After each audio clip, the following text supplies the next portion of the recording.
Well, hello out there and welcome back to another edition of Sacred Conversations. I am Steve Youngkite and I am joined this week by my dear friend, Paul Spitzer. Paul is a practitioner of what he calls celebratory ecology, helping people to fall in love with the grace and beauty of the natural world. Paul grew up here in Old Lyme along with his brother Nick, who I had the honor and the pleasure of interviewing several weeks back. And Paul still returns to Old Lyme most every summer to study the migratory patterns of ospreys and loons and other migratory species.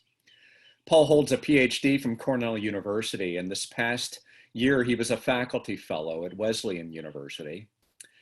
Above all, Paul possesses the gift of sight, noticing wonders and complexities in a field or on a forest trail that others might be prone simply to bypass. He is passionate about sharing what he sees, and he is eloquent in his celebrations of the world that we inhabit and share together. Speaking personally, I will say that after every conversation with Paul and after every foray into the field with him, I feel nourished and enriched by what I have encountered. And I hope that all of you watching this will feel the same after this conversation. Now, before getting into the heart of what we'll talk about, I do want to acknowledge what some might interpret as a radical disjunct between the content of this conversation and the agony that so many people are experiencing right now as a result of the murder of George Floyd and so many others like him.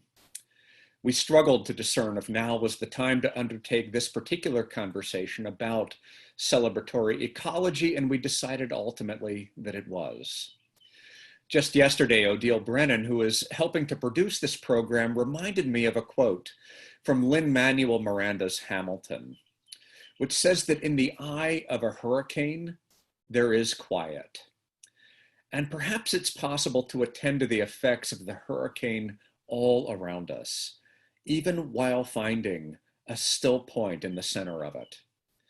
I think that still point can be accessed in a variety of ways, but it seems to me that one way, one very important way to access it is through celebratory ecology. And it might also be that ecology is one of the ways available to us as we address the hurricane that's swirling around us right now. Because of course, racism and anti-democratic politics have a profound impact on ecology. Celebratory ecology then would be a way of addressing those inequities and of inhabiting a more pluralistic world where pluralism is extended to the non-human as well as the human. And so Paul, once again, welcome to this sacred conversation. I want to begin just by asking how you are in your part of the world. You're in Easton, Maryland right now, I think. So how are you? Yes. And how are things where you are? Well, it's been a very fine spring here. We live 1,000 feet from the Choptank River. I sort of recreated my Connecticut River youth by moving to this lordly, magnificent Choptank River. Yeah. It's warm enough here that I've been swimming now in the river every day. And swimming is for me what running is for you. It's that tremendous release and it's all body exercise. Yeah. And our garden, we started early because we do have a mild winter here. And many days I've been picking a gallon of strawberries. The snow peas are just coming on. We'll have a month of snow peas before the heat here blows them out. If you were up in northern New England, the snow peas would give all summer long. So we're in a beautiful place and there's plenty of celebratory ecology to go around here. Like you were in Sanctuary. Yes. And we're viewing these terrible events from the eye of the storm. And I do believe that being a naturalist, celebratory ecology, going into the field or into the garden offers an element of solace that we all need in these difficult times. Yes. There have been hard times before. I'm a child of the 60s. You know, I was supposed to graduate in 1968, and I was actually #1 in the Nixon's draft lottery. And long story short, I did find shelter in the academic groves at that point.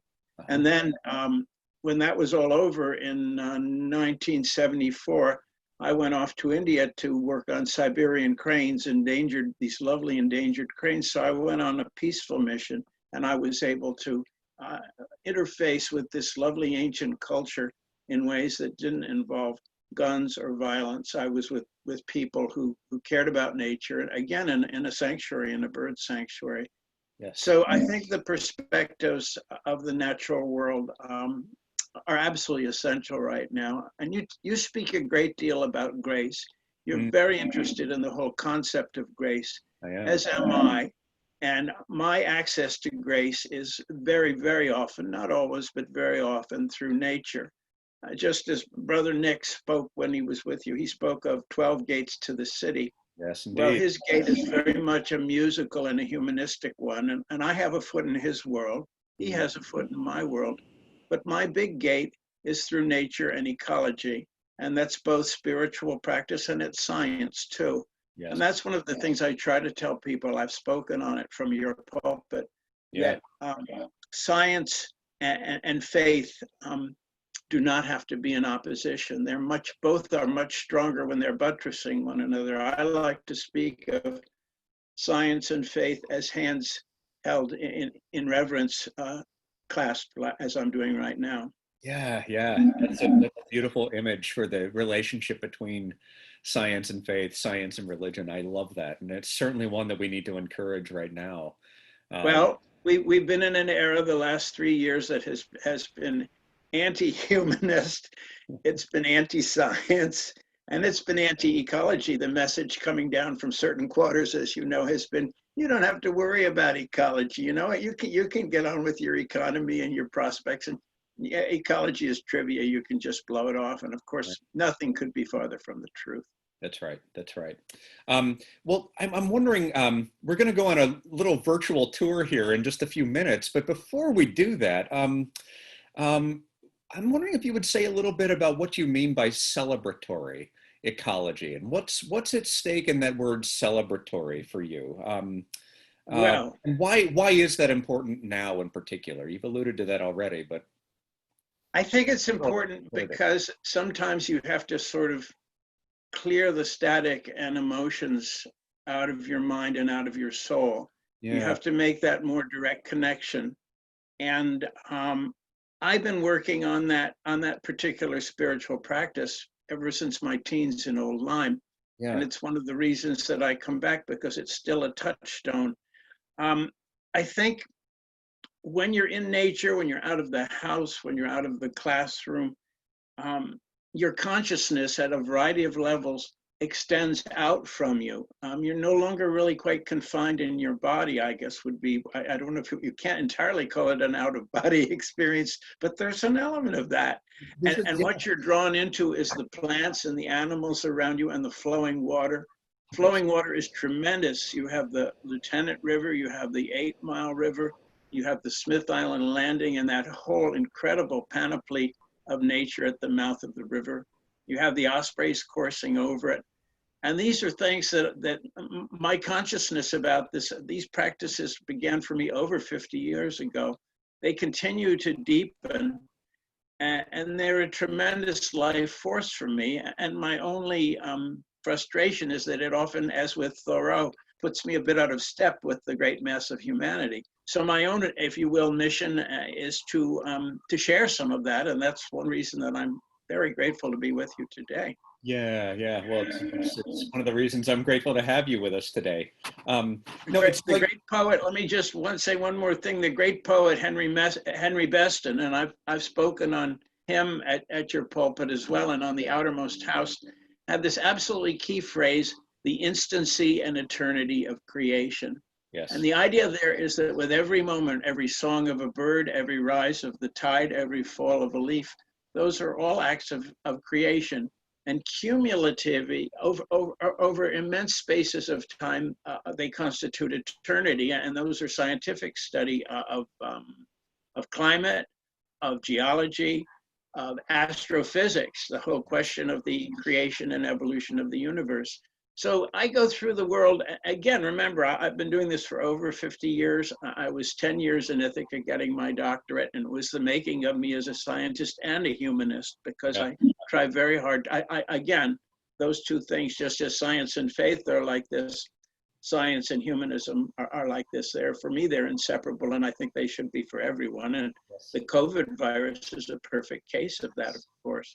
And that's It's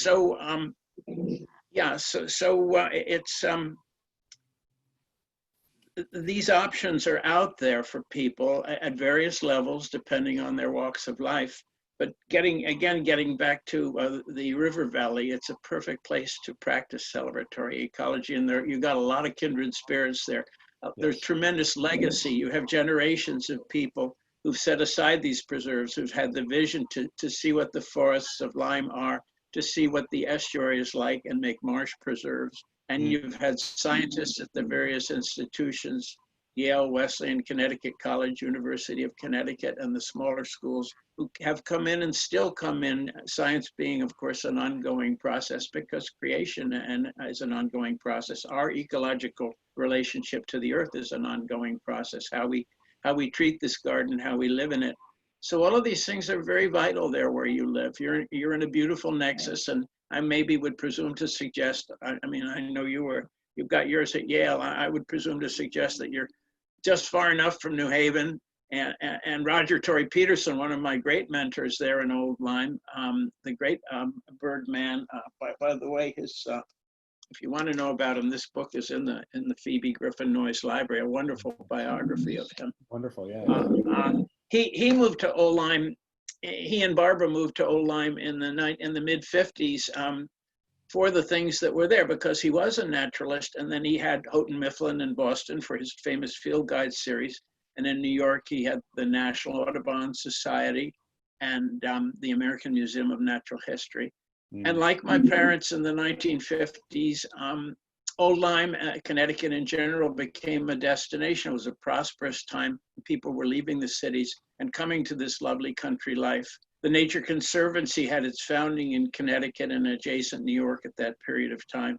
And when you run the Goodwin Trail up there that links the towns on that northern arc there, I like that Dick trail. Goodwin was one of those founders of the Nature Conservancy, and he was a venerable professor at Connecticut College, much beloved. Yeah. So you had people of great vision. After the Second World War, there was a sense, well, that mess is over, and maybe now we can do things right. And we're all heirs to that. You're benefiting from all of those who've gone before us there in the River Valley. That's a beautiful word about about what we have to celebrate in this particular era, or area rather. But I one of the things that I really am attracted to about this notion of celebratory ecology is how it turns a lot of the messaging about ecology these days on its head, where there's often this kind of finger wagging around. Yes, ecology. I'm not a finger wagger, exactly. Exactly, no, it's an invitation. I sense in you an invitation into this deeper form of relationality with the natural world, which I think is an invitation to the dance with nature. It's a dance of sorts. Yes, which isn't about guilting people or telling people that the world is going to fall down if you don't change your ways. It's about changing our perceptions, changing our hearts, and changing our whole relationship with the natural. Exactly so. And every time that you and I have gotten together, we've made that manifest. That's right. So I find that perspective so helpful, and I think it is a vital message and a vital emphasis that we need right now. So I'm grateful to you for that. Paul, before we get into our virtual tour of some of the areas in Lyme and Old Lyme, tell me about your awakening as a naturalist. I mean, you grew up here in part. When did you, I mean, it may have happened before you got to Old Lyme, but when did you? But well, here's what happened. Yeah. My daddy worked for Pfizer, which ultimately meant that we came here because they have the research center up in Groton. Yeah. And I'll make a little sidebar here and say that he ran their research library in pre-computer days. Yeah. And he had an encyclopedic mind, which was devoted to chemistry, bacteriology, and language, because he spoke multiple European languages. And my brother Nick also has an encyclopedic mind, which is devoted to music and culture. Yeah. So these two gentlemen, whom I'm as close to as to anybody by blood anyhow, I've had the exquisite pleasure of watching this encyclopedic mind morph over the generations from Dad to Nick. And that's been a source of enormous faith and amusement, I might add, you know. Anyway, I have a touch of it too. I'm perhaps a little lazier about it, but mine, of course, is devoted to birds, plants, marine biology, astronomy, you know. And so I'm blessed. It is a great blessing, and I'm blessed with it too. And what happened is that in the old days, I was born in Manhattan, you know, because Pfizer had a Brooklyn setup, and Dad would just go there. And then he started commuting from Long Island. I was in a beautiful area on the moraine, the glacial moraine, northern Long Island. And then in the mid-50s, they opened up the Groton area for their research, and several scientists moved to Old Lyme. The big thing was that at age 7, when I left the city, it was as if a little switch had been flicked between my shoulder blades. You know, as a little kid, there I was in the city in the summer. I'd go to the parks, I'd run around. I was a sort of a clumsy kid. My knees were always bleeding because of the concrete, you know. So I had 2 epiphanies. The first was, of course, moving to this beautiful moraine of northern Long Island, where there were great forests behind our house. And then at age 11, coming to Old Lyme with everything that was there. And Old Lyme is really a Thoreau. The Limes are really kind of another Concord, you know, the mix of the water and the land and the traditions of commitment to education and to spiritual progress. So it just, I never looked back, and I'm still not looking back, but that's sort of how it happened. And then, of course, Roger Peterson lived up the road. And he and his wife, Barbara, were very receptive to young naturalists and very supportive of them. So I got a lot of mentorship. The mentorship began early, and I knew enough. One of the great things about Old Lyme was, and this is still true, that there were lots of older people there who'd retired from whatever they did in life. And I very young gained a tremendous respect for the wisdom of elders, and I loved being in the company of older people. And one of my frustrations with hitting my 70s is that I'm running out of parental figures. But now I'm reaching towards the next generation, such as yourself. I guess the difference between us is such that you could be my son, and you're certainly a very wise son, if I may say so. Oh, well, thanks. Well, yeah, I sure appreciate the relationship and all that we share together. I very much consider you one of the wise keepers of the wisdom and keepers of this kind of traditional knowledge. For me, but certainly here in this whole region, I consider you to be one of the wisdom keepers. Which is why this conversation is so important, I think, especially now. Well, Steve, Steve, one of the things I learned, and I learned in Old Lyme, you know that there's a famous Hillary Clinton quote about how it takes a village to raise a person. And for me, Old Lyme was that village, and there was an intimacy. Being a young person, I gained access. There wasn't a lot of what you'd call social distancing. And one of the things I learned early on was that blood was all very fine. I've already told you about Dad and Nick, but the fact, one of the great geniuses of life is making family as you go along. That's right. And when you're in the natural world, when you're sharing with fellow naturalists and biologists, that comes very easy because both of you or all of you are focused on the earth issues. You know, it's no accident that the Connecticut Audubon has all kinds of bird tours and seminars and such, because this is also a convocation. It is a congregation of sorts, and it is a shared vision of what's going on out there. And again, you're in a place where a lot of that happens. Let me just, this is a little bit of a digression, but not entirely.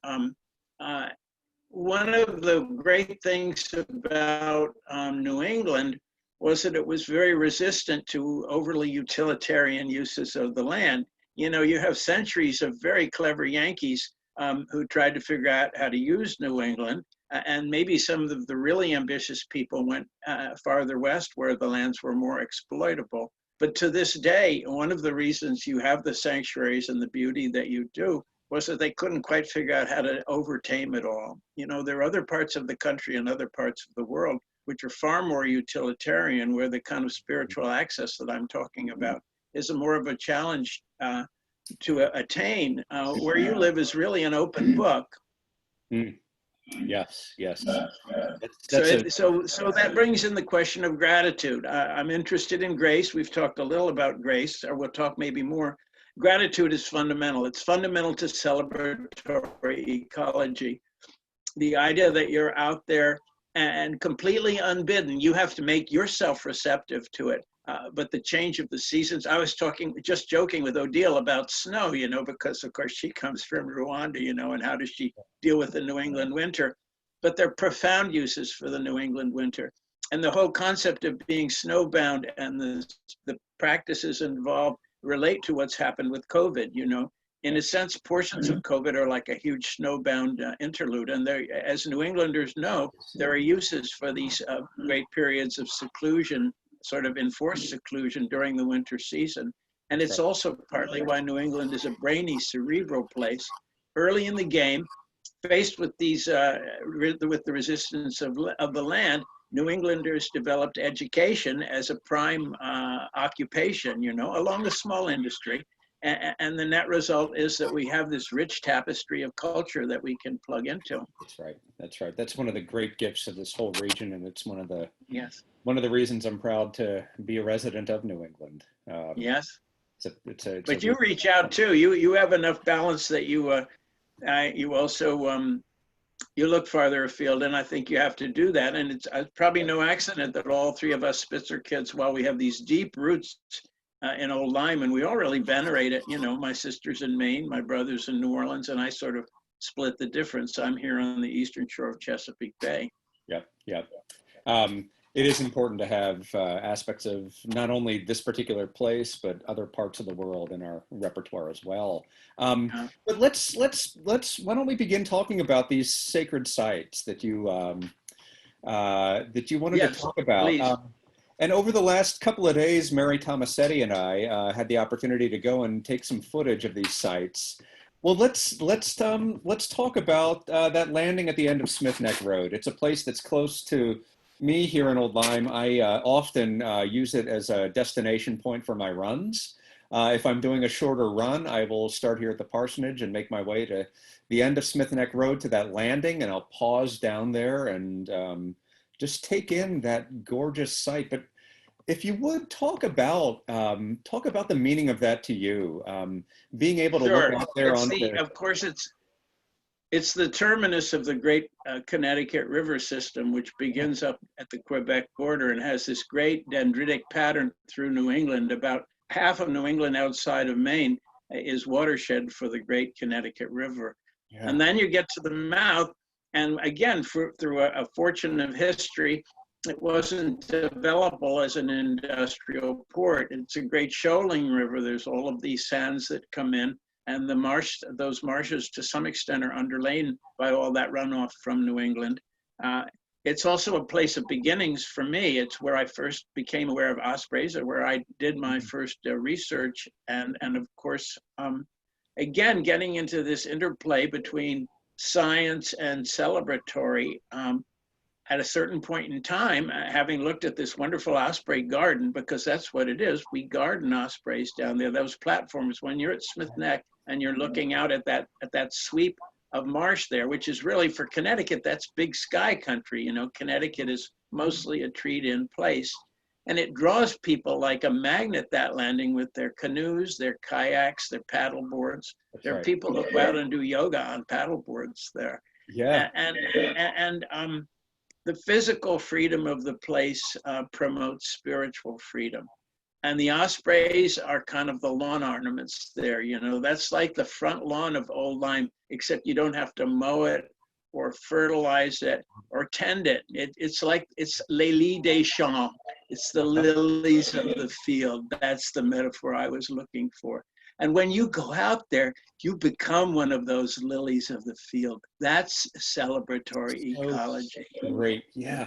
One of my favorite memories with you is when you took me out there in a canoe, and we paddled through some of the rivulets there, and then we got out and we walked through this kind of spongy, marshy earth.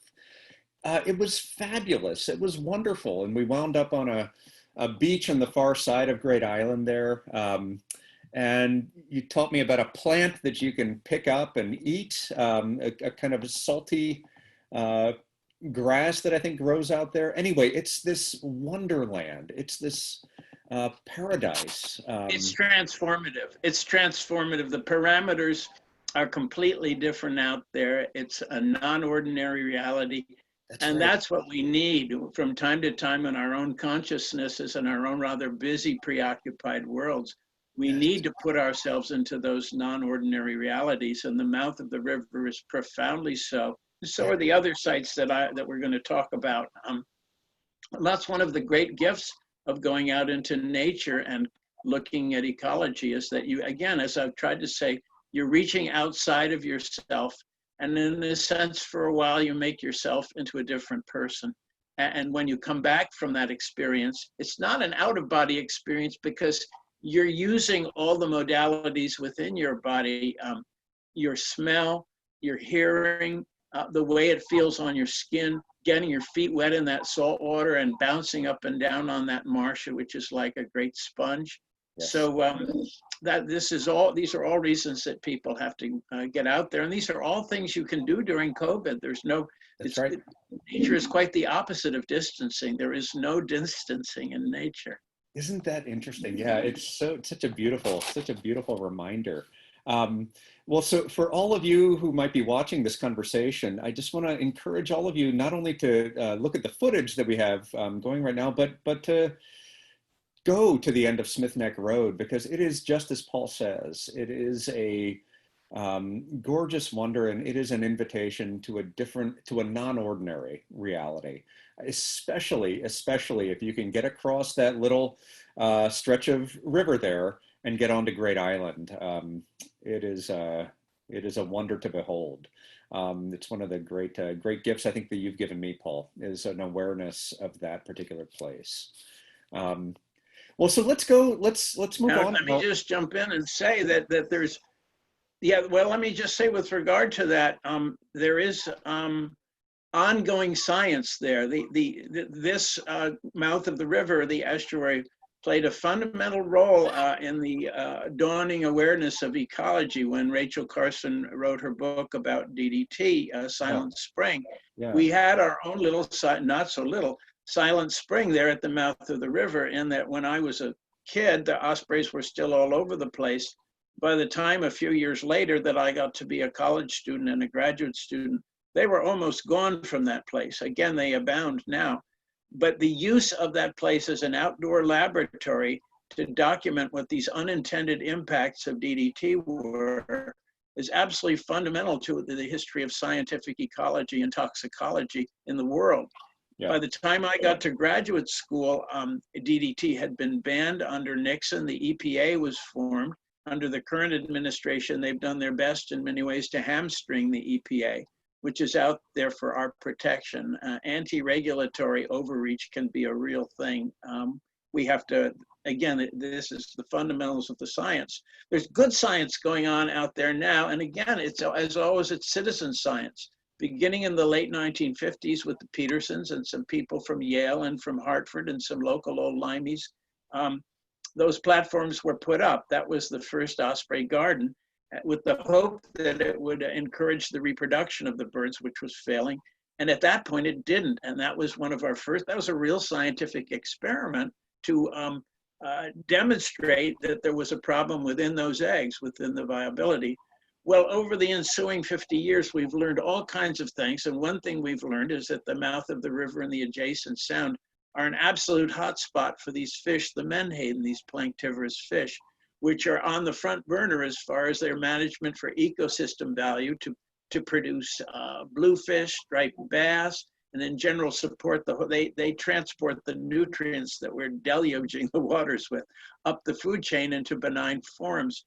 And so you can use ospreys to monitor the success of that, and that ospreys, for ospreys, menhaden are low-hanging fruit. If you go down there and linger there at the landing, if you get up on the view platform with a pair of binoculars, you'll see these male ospreys toting these menhaden in and eating them on the perches there, the feeding perches there. And I like to joke because menhaden are high oxygen operators. They're perfused with blood. And as they bring them in, those talon punctures, the blood is often streaming off these beautiful shiny fish.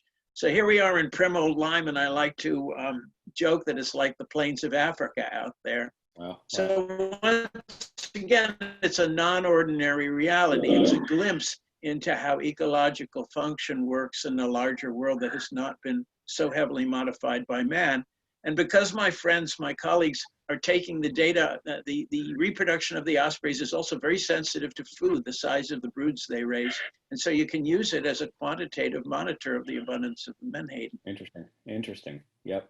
I also love what you said about the mouth of the Connecticut River being this confluence of all these areas of New England, which have flowed through that river and which are now deposited there at the mouth, such that Old Lyme and such that that very landing, Smith Neck Road, is this site which is somehow made up of this whole region.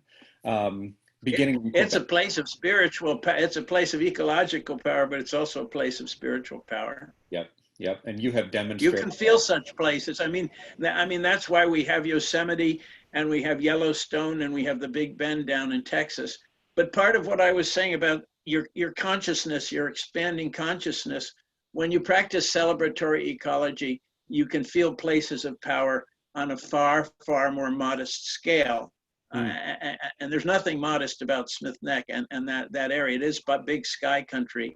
Yeah. But a lovely thing about celebratory ecology is that you can do it if you have a backyard with a garden in it. If you have a pond, no accident that Thoreau was on Walden Pond. But the country of New England and on into maritime Canada is just pockmarked with Waldens. There are hundreds and hundreds of Waldens across the Northeast. And all you have to do is find your Walden and then venerate it, investigate it, learn how it changes over the seasons. Or you can do the same with the river, as we do with both the 8 Mile River and the Connecticut. Yeah.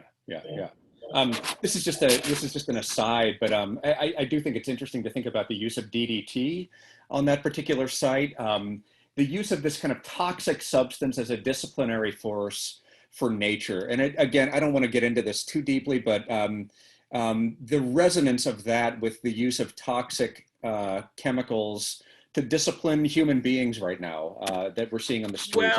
Well, except again, from a finger, let me just jump in, from a finger wagging point of view, the problem with DDT was that it was being used for widespread ecosystem pest control, and that was not its appropriate function. It is, in fact, a wonder chemical, and to this day, it's used widely around the world for malaria control and dengue and such. It's used in household applications because with all that exhaustive research, no physical damage to human beings was ever found. And as you know, you get around the tropics of the world, and menhaden is malaria is a scourge, and nobody wants to get dengue. It's supposed to be awful stuff. So you can apply this stuff within a home and it'll last for a year because of that same stability that made it a very difficult thing in the larger environment. There's many cases, Steve, with regard to human practice on the earth where it's just highly specific, where a particular thing, including something that we've developed, if it's used properly, it's a blessing. If it's used with ignorance, not buttressed by good science, it becomes a curse. Yes. All right, so let's continue to move on. I want to talk about the Upper Jewett Preserve and the Eno Preserve. This is the second site in our virtual tour here. This is another place that you took me several years ago, and we'll see as we speak some footage of that Mary Tomasetti took walking along this trail into the Eno Preserve toward these rather magnificent trees that are a part of that preserve. And that's a place that you took me at one point, and you again allowed me to pause and to go, my God, look at these things. That's a place Yes. that I now go running on a regular basis, and I never run through that stretch of trail without thinking about you or without thinking about the teaching that you offered on that day. And so I don't know, talk to me about the sacred geography of the Upper Jewett Preserve and the Eno Preserve there and those trees. Yeah. Well, just as you become a marsh creature when you're bouncing around out there with the ospreys, when you're in those forests, you in a sense become a forest creature, and you do quiet yourself down and you slow yourself down. And it's a multi-sensory experience. Always in the warm season, you have the fragrance of the forest. In the cold season, you simply have the beauty of the forest and the patterns of light as it comes down. And in the autumn, of course, you have the wonderful fragrance of the leaf mold and such on the forest floor. I'm impressed at how I did my Wesleyan gig. I guess it would have been last autumn now, and I was at great pains to write things about the beauty of autumn in Connecticut and about access trails in autumn, not just in the river valley, but up around Durham on the heights. You get these beautiful rock heights, and as you get up the river valley as well. And it is a matter of paying attention to other things. The mundane considerations of the world, including the tragic events around us now, sort of slide off your shoulders, and for a few hours at least, you become a creature, if you will, of the forest. You learn the bird songs, because in many cases you don't necessarily see the birds in that dense forest. You learn the rose-breasted grosbeak, the scarlet tanager, the Baltimore oriole, the red-eyed vireo, the calls of the broad-winged hawk, or the red-shouldered hawk, or even the raven, depending on where you are. And so it is, as I said, this multi-sensory release, if you will, from it's its own world, and you sort of meet it on its terms. One aspect of that I think it's important to mention, given, of course, that Lyme disease got its name from transmission by ticks in the river valley. I've never had Lyme disease, by the way, to my knowledge. And what I do when I get home is I usually hang my clothes out in the garage, and I'll take a shower in the afternoon or the evening after a forest session. I wouldn't want to give people too starry a view of these things, that as with anything else you do in the world, such as driving to New York City, you have to take certain precautions. Yeah. And that's what I mean about meeting it on its own terms, that yes, you have to be aware of ticks, and at a certain point in time, pretty soon deer flies will come out, and you have to cover your limbs with regard to that and use chemicals. I do anyhow with DEET in them. I have no regrets about that. Yeah. So always there's transcendence, but there's also practicality. Of course. Well, talk about the transcendence of those trees a little bit, if you would. Oh yeah. Well, I think great trees, big trees, are. I find them humbling, because they've been around and will be around so much longer than I am. And they're fundamental to the carbon balance of the world, just as the algae in the sea are. The Northern Hemisphere is tremendously important in its use. These trees are using carbon dioxide from the air to grow, to build their whole structure, and to metabolize. They make sugars out of them. They make all kinds of things out of them. So they're not just window dressing out there. And the questions of how we treat forests, how we manage them. A great thing about preserves is that in many cases, trees are left, they're not utilitarian anymore. They're left to grow to their full size. And dead trees are left in the forest, and dead trees provide all kinds of food, again, for birds, for various insects. But there's a practical aspect too. We've had this big infestation of gypsy moths recently, and there are too many standing dead oak trees. I'm not against salvage logging at all. I love trees from the point of view, there's nothing better than a nice oak fire on a cold evening, So there's a full spectrum there, from transcendence to utility. And once again, as with DDT, the question is one of balance. And there's a question of balance guided by science. So you do have, I know there must be people, I'm not reading Connecticut journals right now, but the fact that this infestation apparently is subsiding, but many trees were defoliated for 3-4 years and they died. So there's a lot of standing dead timber in certain places too. Do you leave it there, or do you do salvage harvest? Do you bring some of it in for woodworking, for firewood, etc.? So I guess one of the things I like about trees is they, in addition to what I've said, is that they do pose some fundamental questions of our relationship to the earth. And of course, because so many of them are in sanctuary for them is sanctuary for us too. That's right. That's right. Paul, do you remember, so that rather large tree, I don't think we got footage of it that you showed me and, preserved. Do you remember what kind of tree that is? Oh, sure. That was the Latin name is Liriodendron. The common name often is tulip tree, because the flowers, which will be up there right now, kind of look tulip-like.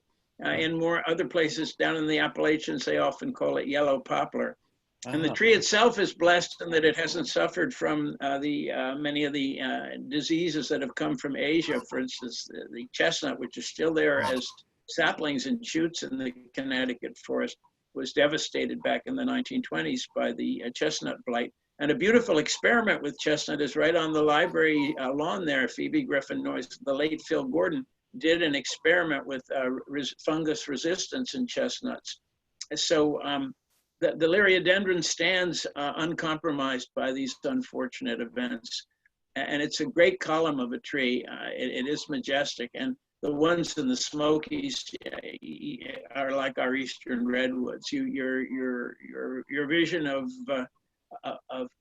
tulip trees will be entirely different once you've made that particular pilgrimage to the cove forests of the Smokies. It so happens that right now here where I live, which is a relatively farming utilitarian place, I've been out in the forest trying to protect one of the very few remnant old groves, a couple hundred acres, which is dominated partly by tulip tree. So it's very much my life as a biological conservationist here on the eastern shore of Maryland right now is very much concerned with trying to protect some remnant old trees and give people a sense of what's there. I've been paying homage to New England because it's not such an easy slog down here. There are lots of people who have no sense of why you'd want to have a grove of old growth trees. And there are more ticks and more flies down. There's a season which I know how to deal with it because I'm a forest creature, but for your basic suburban person, it might be an element of biophobia. And that we have to try to get around. We have to teach human beings how to embrace the world, and other religions are on that path. The Pope Francis took his name, Francis of Assisi, for that reason. And his document about protecting the earth. And of course, within the Roman Church, within the Catholic Church, there are tremendous scientific ecology programs in various Catholic schools. So I guess that's another thing that's very important to me about nature and ecology, is that it's fundamentally an ecumenical pursuit. And I think as we're demonstrating with this conversation, there is room in religions, and especially in progressive religions, perhaps, for that non-human component, to understand that everything else is here with us, that we are part of that system, and we have to tend it, that we have to be good stewards. And even COVID, demonstrating our vulnerability, there's a loss of hubris that goes with COVID, that we too, at high population density, it's all kinds of animals and plants in the world can suffer setbacks when they achieve too high a population density. And it's no accident that so much of the remedy for COVID is social distancing. No accident that it's more of a problem in the winter, which thrusts people into proximity. Likewise with nursing homes, where of course you have older people that are more vulnerable. And I'm now in the position of not throwing a stone in a glass house, since I'm over 70 myself. Yeah. But you see, there's a holistic. It's to go to nature and my whole life as an ecologist has been a holistic life, if you will, and it will continue to be. And it is no denial of humanism whatsoever. And it's a total invocation of science. Yes. Amen to that. All right, let's go to our third sacred site that you have designated for us. So this is the 8 Mile River as accessed at Chapel Farm, which is just off of Route 156. If you're approaching from one direction, or just off of 82 if you're approaching from another direction. And so we've got some footage here of the footbridge that crosses the river there, and of the flowing waters. So talk to us about that site and why you chose that site as one of the kind of preeminent locations for this notion of sacred geography here. It's a footbridge we both know well, Steve. Yeah, yeah. And you that sanctuary, scattered, dispersed around that sanctuary for miles and miles of Connecticut countryside, are a whole array of parks and sanctuaries with different levels of user usage. And that one is kind of a keystone because there are two parking lots, one up on 82 and one on Baker Lane. And the Baker Lane access has accessibility. You can be on a wheelchair and go right up to that bridge that we mentioned and be right by the river there. And actually that bridge has little cutouts that allow for people who might be wheelchair bound to be able to see the river. Yeah. It's a visionary thing that has been done there. Yeah.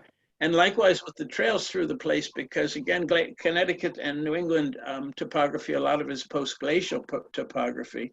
And those great glaciers deposited gravels and boulders such that made it far less useful for agriculture and such. But they've preserved, and within that sanctuary, there are these wonderful formations called eskers, these ribbons of elevated land that formerly, when the ice sheet melted out, that was sand and gravel and stone that was within those melting areas of the ice sheet, and ultimately they became these winding ridges, and the trails very cleverly go on top of those. So you're looking at the forest around you, and the whole size, the scale of the sanctuary is such that you can go in there for 2 or 3 hours at any time of year and have the kind of experience we've been talking about. Right. And you can use it as a stepping stone to there are countless other preserves in the region, some of which aren't very well defined for the public, but are wildlife preserves. That same glacial stuff has dammed up some of the drainage, so that while the 8 Mile River flows direct through there are other places where there are swamps and ponds that promote a richness of biodiversity.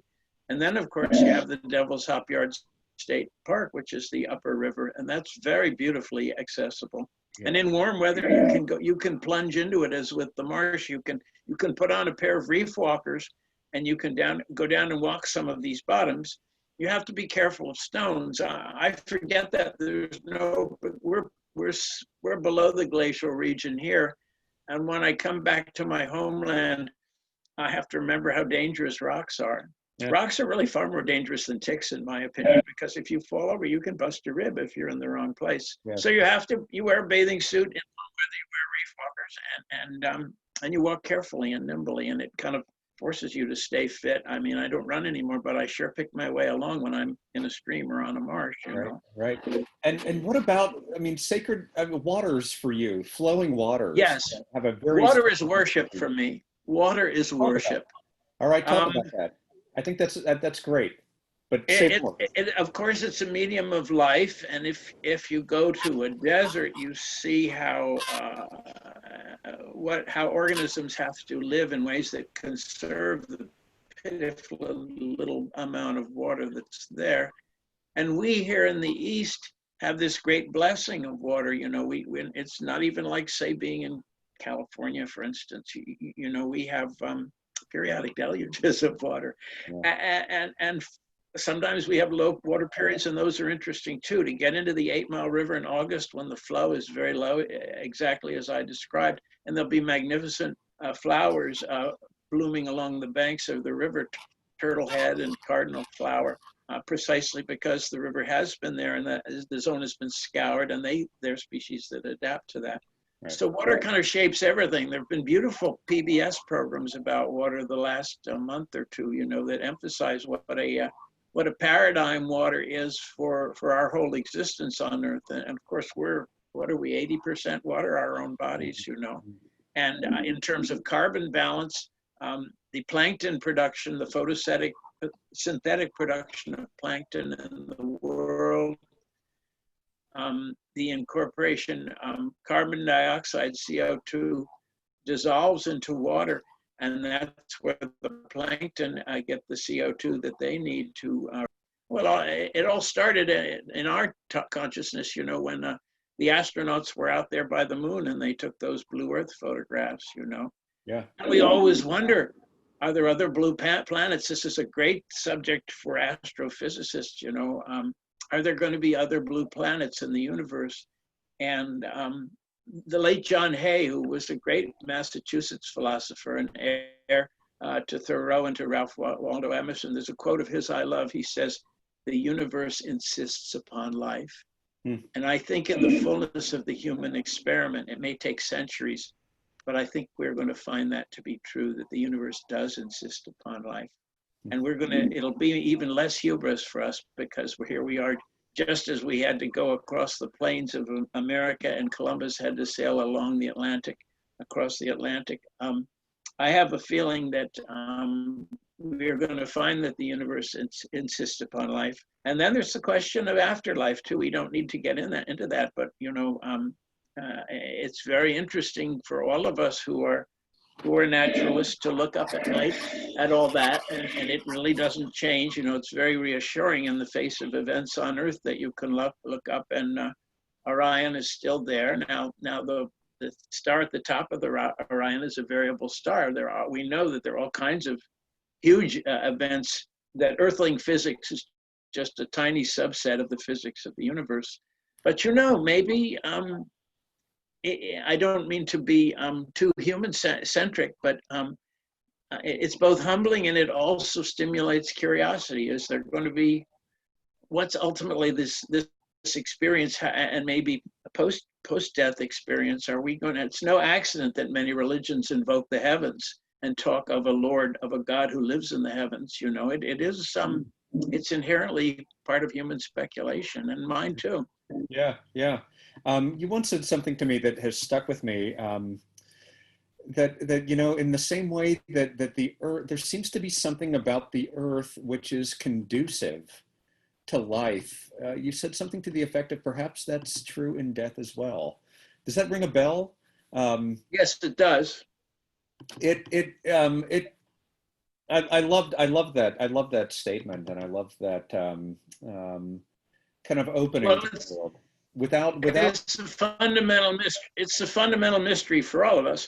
At a scientific level, we know about recycling, and there are people who go for green burials now. And I was just telling you the other day, with regard to the foresight, that I'm interested in this lovely Whippoorwill Farm down off Whippoorwill Road in Old Lyme, which was and is a horse farm, Morgan Horses, which is a New England thing. Justin Morgan from Vermont bred it up from this one particular very practical, utilitarian, and rather tractable little horse.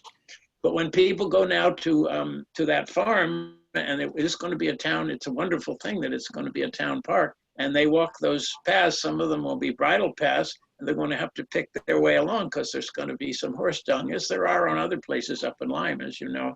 And that same big mammal dung and urine, butterflies need that in order to reproduce. The male butterfly has nutrients it can't get out of flowers, or it can't get from its caterpillar form. And so there's such a thing as mud puddling, and they come in to either droppings or to urine patches. They take that long proboscis and they imbibe nutrients that way, and that's how they make their spermatophore packet that they give to the female for the butterflies to proceed. So what a beautiful case of recycling, where big mammal excrement becomes butterflies. Yes. But there are lots of far more subtle examples of that as well. And of course, whenever you're walking one of our forests up there, you're walking through leaf litter, and you're walking that constant recycling process. And there are all kinds of organisms that live in that leaf litter, including some beautiful harmless little snakes like the ring-necked snake and the worm snake, and salamanders, wonderful salamanders. Yeah. And so again, there are things we know and things that are not for us to know probably, but the human experiment, this great learning curve, I guess that's what I'm trying to say, that I've studied science long enough that I've been able to appreciate this magnificent learning curve that we are on, but I'm also appreciative of the fact that that's not over, that we're still on some midpoint of a rather steep learning curve. Boy, isn't that the case? Isn't that the case? Well, listen, I want to bring this conversation in for a landing if we could. But I want to close with this question or this set of reflections. You know, we're facing down three rather severe crises at the moment: a pandemic, an economic depression, and now this national uprising as a result of discriminatory policing, but really as a result of the original sin of racism in the United States. Let's come back to this question. How can celebratory ecology help? And do you have hope for the future right now? Oh, yes, I have hope. Remember, I lived through the 60s and I saw the assassinations. I saw the Vietnam War. As I indicated, I was #1 in the Nixon Vietnam lottery, and I was able myself to, I had to go to my draft board and make a personal appearance. And then ultimately, I went off on a peaceful mission to Asia a few years later, to India. Yep. And I think there's tremendous, I don't think there's, I mean, the very term grassroots is kind of an ecological metaphor, if you will. I think it's in people to deal with these things. And I think for all of us, the ecological perspective is potentially a very reinforcing and soul enhancing one, but a physical one too. It's not just some lofty principle, as we've been discussing this whole time. Yeah. There are countless rather visceral ways that you can connect. I know there are limitations. There's lots of urban people who are trying for parks. There are people who are trying for mobility that way. One of the nice things about the Obama years, he was at some level a national pastor. He was a uniter and a consoler, and we desperately, desperately need that. We've had 3 years of the opposite, and it is, we are reaping the whirlwind of a non-humanistic, of a dividing approach to the nation and a dividing approach to the land as well, if you will. You know that, and so I think those things once again go hand in glove, both the humanism and the naturalism. I don't see how it can be otherwise, and there are doors and windows that can be opened. There's lots of rewilding that goes on in suburban areas, greenways. As I tried to indicate, yes, you can have a place of power, which is a big, majestic place, but not everybody's going to get to Yellowstone Park or even to the mouth of the Connecticut River. And the fact is that a garden or a greenway, an urban park, a spring, like in Washington, they have a whole, Washington, the district is kind of like a pie, and they have a whole section of that pie, which is Rock Creek Park. And Rock Creek is, you know, it's there. I mean, Washington is a garden city. They may be having their problems right now, but there are lots of, and that garden slices through various socioeconomic regions. So there's a lot. The Anacostia is over on a fairly poor side of Washington. There are Anacostia parks. There's restoration of the Anacostia. So you go place by place and you work with what's there. And gardens are always good. We haven't had a chance to talk about New England culture, but I have this favorite singer and writer, David Mallet, from Maine, and he wrote the Garden Song, was one of his most famous. And the words, I'm not going to try to put the melody to it, but the words of the Garden Song begin, inch by inch, row by row, gonna make this garden grow. All it takes is a rake and a hoe and a piece of fertile ground. And a lot proceeds from that premise. That's right. That's right.